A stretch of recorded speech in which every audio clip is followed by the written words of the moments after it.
La palabra profeta es una palabra que me ha emocionado y creo que me considera grande, me queda muy grande. Porque profeta se refiere a Juan Bautista, a Isaías, Jeremías, esas voces llenas de fuego que hacían conmover a los tronos y a los altares, ¿no? Y yo no creo que llegue para tanto. Por otro lado, hay un reduccionismo al que suele apelar la prensa para, bueno, lograr mejores ventas, ¿no? Y eso de ponerme anti me parece que es un error muy serio. Yo no soy anti, yo soy pro, y fundamentalmente soy pro Argentina. Y soy un individuo que no tiene odios, no tiene resentimientos, y que siempre he aspirado a que la Argentina funcione como una sociedad plural, donde existe el diálogo, donde nos entendamos todos, y comprendamos que estamos viviendo dentro del mismo barco, que la Argentina es el barco común de todos, y tenemos que esforzarnos para reconstruir el timón, porque se le ha roto el timón, digamos. Pero eso del anti me parece que fue un error, y yo creo que la revista misma se ha dado cuenta que no me ha identificado con claridad. Ha generado pero bueno, ha provocado debates, y eso en la Argentina puede funcionar bien o mal, pero como somos un país de tan débil memoria, hay hechos que no se recuerdan bien. Yo creo que lo que debe quedar es el esfuerzo que se hace para que las cosas funcionen en el sentido positivo. Especialmente lograr el reencuentro de los argentinos y conseguir formar una suerte de red de pensamiento creativo, pensamiento novedoso, que nos ponga junto a los países que tienen éxito y consigan que la Argentina pueda renacer. La Argentina, al revés de los otros países latinoamericanos, que son pobres y siempre fueron pobres, la Argentina ahora es pobre, pero fue un país rico, fue un país extremadamente rico. Tan rico que no nos dábamos cuenta que íbamos empobreciéndonos. No nos dábamos cuenta. El que el país iba cayendo, hasta llegar a la situación actual. Propio de los países que viven de la cultura de la renta, después de los grandes ingresos. Sí, la cultura de la renta. Y creer que destruyendo la riqueza o destruyendo a los ricos, el país va a vivir en un paraíso, un nuevo Edén. Y como hoy estamos comentando con algunos amigos, bueno, Cuba es un país que prácticamente eliminó a todos los ricos y no es ningún Edén. Claro, no es ningún ejemplo así. No, mucho mejor está Nueva Zelanda o Australia, donde hay mucha gente rica, mucha gente que está muy bien, no hay desocupación, no hay pobreza. Bueno, esos países son mejores, obviamente. Le hacía esta pregunta porque cuando yo vi la tapa me di cuenta, a ver, hemos tenido ya muchos diálogos con usted, que no representaba, porque un anti hoy está pidiendo que el gobierno se vaya antes, y no lo veo a usted para en nada. esa propuesta. No, yo al contrario. Usted es respetuoso de las instituciones y de los tiempos. Claro, además yo he insistido muchas veces que el acortamiento de los periodos presidenciales es una de las formas de deteriorar nuestra institucionalidad. Cuando Alfonsín se lo obligó a irse antes, cuando De la Rúa se lo obligó a irse antes, se estuvo deteriorando nuestra institucionalidad. Tenemos que aceptar de que el periodo presidencial, de acuerdo a la Constitución actual, dura 4 años. 4 años, con una reelección posible, pero nada más, ni nada menos. Entonces, este gobierno tiene que seguir durando hasta el 2011. Y yo creo que la oposición, a pesar de las falencias graves que tiene, y yo soy bastante crítico con respecto a la oposición, no me gusta cómo está actuando, actúa con mucha anemia, con mucha indecisión. Y fíjese, perdió el kirchnerismo en las elecciones y sigue teniendo una capacidad de juego superior claro, de iniciativas, se marca la agenda. Pero de todas formas, es una oposición que yo creo que hace bien en no extremar las cosas que puedan generar la caída de este gobierno. Yo deseo que este gobierno no caiga, sino que pueda durar hasta el 2011.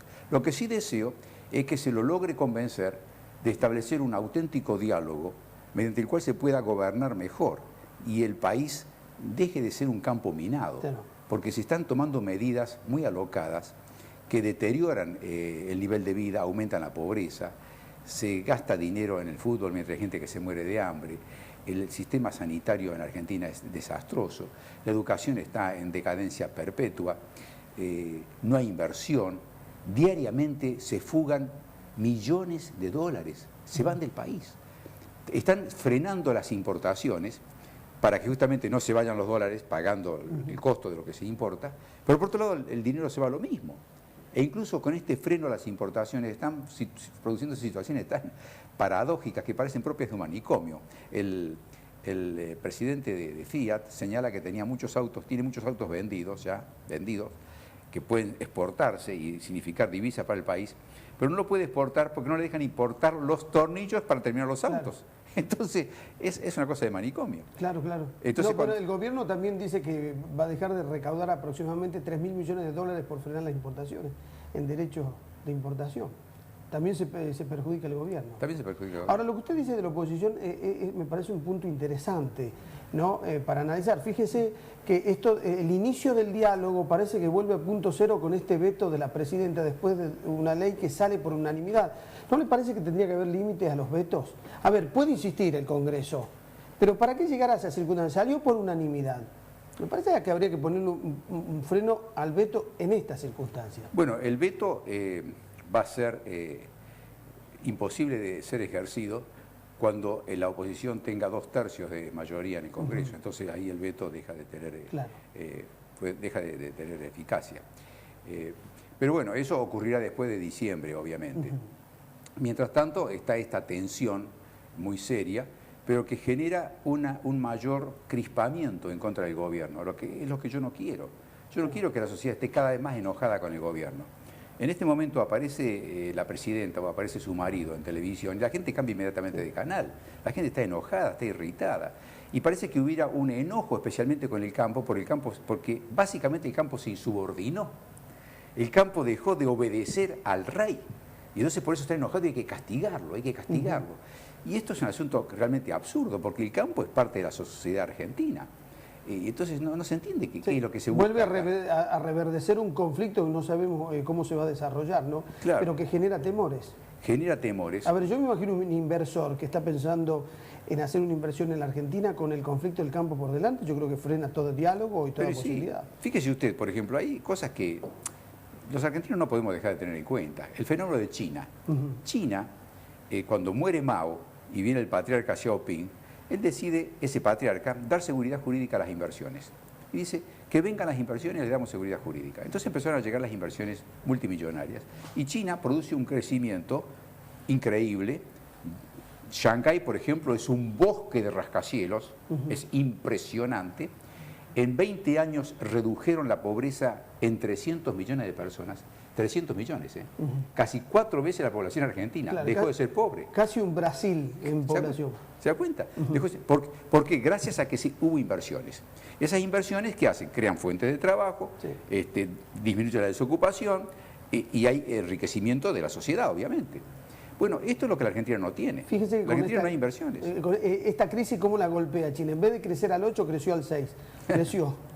Es uno de los pocos países en el mundo que creció al 6%. Exactamente. Y la crisis global a la que se le echa la culpa de todo, a China no le afectó. Claro. Y a la Argentina tampoco le afectó. Lo que pasa es que la Argentina, en vez de estimular precisamente el área donde nosotros somos expertos y donde rápidamente podemos obtener beneficios, que es la agroindustria, es el área más castigada. Entonces es como una cosa de manicomio, que no se entiende. Ahora, Marcos, hay quienes dicen, a ver, el tema del campo no es el tema central de la agenda hoy de la Argentina. Lo que pasa es que el campo tiene gran capacidad logística y económica para movilizarse. El problema real hoy de la Argentina es lo que dijo el Papa, la pobreza. Es un escándalo, 40%. Sí, es cierto. ¿Pero por qué hay pobreza? ¿Por qué hay pobreza si estamos con un gobierno progresista, un gobierno que toma las medidas necesarias para que el país le vaya bien, para que el país florezca, para que el país crezca? ¿Cómo es posible que haya aumentado la pobreza? Estamos hablando entonces de que hay una gestión que ha fracasado, un modelo que no es el modelo que el pueblo quiere y que ha sido rechazado por el 70% de los electores, no nos olvidemos de eso. Sí. Si aquí se quiere decir que no hubo ni ganadores ni perdedores, podemos decir que hubo un gran perdedor, que es el oficialismo, porque el 70% de la población le votó en contra.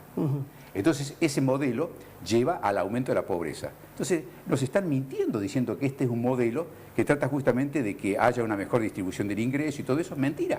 Aquí nos encontramos con un matrimonio presidencial que es cada vez más rico, un círculo de amigos que es cada vez más rico, y gente que se muere de hambre. Claro.